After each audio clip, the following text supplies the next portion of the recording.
On Thursday, the last homework of this week, we are working on subtracting. We were doing addition within 1,000 and now we're moving to subtraction. Again, we're going to talk about the standard algorithm as well as picture form. This is a little bit different because now we're subtracting. So I'm going to first show you with picture form. We would hope that they can get to the point they can use standard algorithm, but I will also model this because a lot of students will need to use this.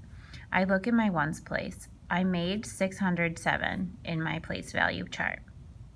I see that I have to take 2 ones away.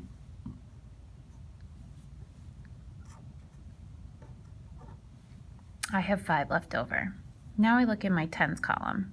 Again, I would emphasize if they're getting confused with which is which, we label HTO. Now I see I have to take 3 away, but I have no tens here.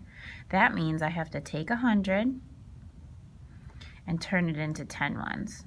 10 tens. 10 tens, if we count, 10, 20, 30, 40, 50, 60, 70, 80, 90, 100 is the same as 100. Now I can take 3 away.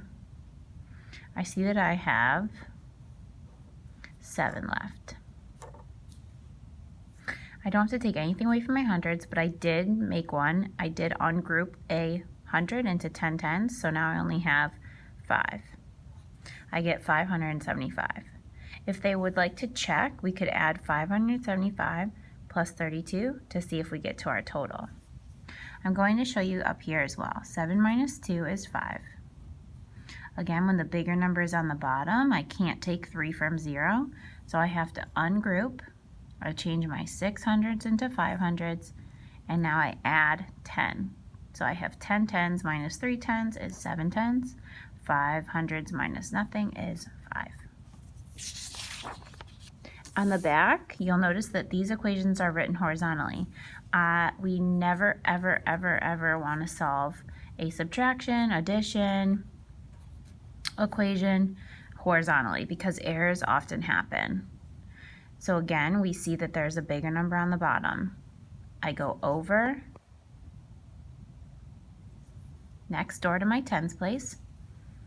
I take 1 10 away, so now I have 5 tens. I add 10 ones.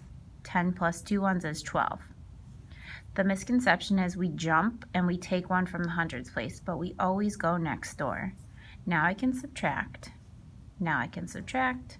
And now I can subtract. Down here, it's a word problem.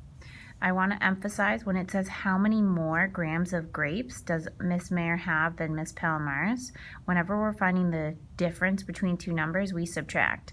The word more often tells students that you need to add. However, we're comparing my amount of grapes to Miss Palomares, so we subtract to find the difference.